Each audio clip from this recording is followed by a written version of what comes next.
Dalmia cement Odisha सरकार को क्रीड़ा एवं युवसेवा विभाग एवं गोपीचांद बैडमिंटन एकाडेमी मिलित सहयोग में बैडमिंटन हाई परफॉर्मेंस सेंटर निर्माण होइछि। वर्तमान आपण देखुचंती कलिंग स्टेडियम रु सीधा सड़क चित्र जेउठी अभिभाषण रखुचंती क्रीड़ा मंत्री। समस्त को कहा प्रेरित करिवो उत्साहित करिवो। आज विशेष मुहूर्त रे मु स्वागत करने को चाहिए ओडिशार माननीय मुख्यमंत्री श्री मोहन चरण माझी महोदय को जी निजर व्यस्तबहुल समय एक क्रीड़ा प्रति तांकर उत्सर्गीकृत मनोभाव को प्रदर्शित करी आज ये उपस्थित अछंती कहिबार बाहुल्य। माननीय मुख्यमंत्री निजे खेल को भल पाउथुबा जड़े मनीष भाव रे आरंभ आज पर्यंत जो भली ओडिशार क्रीड़ा और क्रीड़ाविद मानन को प्रेरणा जोगे आसिछंती ये निश्चित भाव रे अनुकरणीय उदाहरण सापेक्ष। एवं जो विशेष अतिथि आज आम गहन रे उपस्थित अछंती केवल आसाम रो माननीय मुख्यमंत्री नुहे बैडमिंटन एसोसिएशन ऑफ इंडिया रो प्रेसिडेंट भाव रे हुंतु बा जने स्पष्टवादी सीधा सड़क राष्ट्रवादी चिंताधारा रखुवा व्यक्ति विशेष भाव रे कहतु अति आदरणीय सम्मानस्पद हेमंत विश्व शर्मा महोदय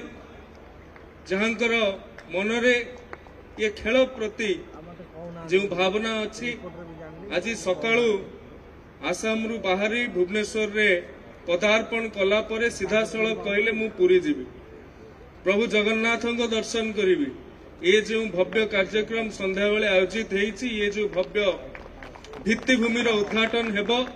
ता पूर्वरु प्रभु जगन्नाथ आशीर्वाद नहीं कि आसीबी। एवं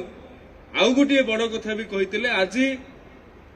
ओडिशा रे नवगठित सरकार को ठीक 6 मास पूर्ति होउछि। ये 6 मास उपलक्षे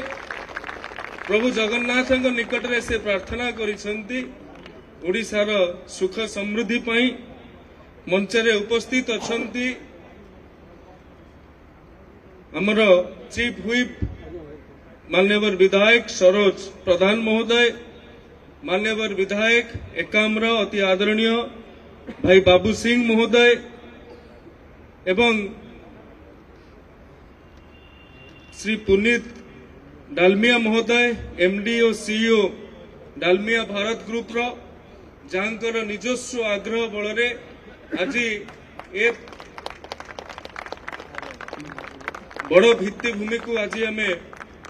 पाई। मंचरे उपस्थित अछंती Shri Pullela Gopichand chief national coach Indian national badminton team जड़े किंवदंती कहले अत्युक्ति हेब नाही। जहांकर प्रतिभा जहांकर पारदर्शिता एटी उपस्थित थिबा समस्त छोट छोट क्रीड़ाविद माननकु छोट बयसर क्रीड़ाविद माननकु उत्साहित करिबो आगकु स्वप्न देखिबा पई मंचरे उपस्थित अछंती आम विभाग कर्मठ शासन सचिव भास्कर ज्योति शर्मा महोदय जहांकर तत्वावधान रे कार्यटी संपूर्ण होईछि। मु आशा करिबी ए भित्तिभूमि निश्चित भाव रे आगामी दिन रे जो पिला माने स्वप्न देखुचंती केवल राज्य नुहे देश नुहे विश्व भर रे निजर परिचय निजर प्रतिष्ठा एवं निज माटीर सुनाम विश्व स्तर रे पहुंचेबा पई समस्त को यह निश्चित भाव रे सहायक हेबो। एवं बैडमिंटन कथा कहिले ओडिशा पिला मानंक पाखरे जो प्रतिभा अछि एबे हमर कटक रे 10 तारिख रु 15 तारिख पर्यंत वर्ल्ड बैडमिंटन टूर्नामेंट जहाँ चली से 7 जन ओडिया प्लेयर भाग नहीं एवं भल प्रदर्शन मध्य करुछंती। निश्चित भाव रे एभली विश्व मानर भित्तिभूमि समस्त प्रति सहायक हेबो। एवं माननीय मुख्यमंत्री महोदय सबुबले गोटे कथा को गुरुत्व देकी आसिचंती क्रीडार उन्नति पाई क्रीडा भित्तिभूमिर उन्नतिर आवश्यकता जेते अछि क्रीडाविद मानकर मध्य उन्नतिर आवश्यकता सेते अछि ये उभय उपादान को संतुलित करिकि ओडिशार क्रीडा और युवा सेवा विभाग क्रीडाविद मानकु विश्व देश स्तर रे भल सुनाम अर्जन करबा पाई सहायक करुछि एवं आज उपस्थित थिबा समस्त अतिथि समस्त वरेण्य व्यक्ति विशेष समस्त छात्र छात्री समस्त क्रीडाविद एवं ये अनुष्ठान ये भित्तिभूमि गढ़ी समस्त कुशली कारीगर एवं समस्त मीडिया बंधु मानू आउ थे मु विभाग तरफ स्वागत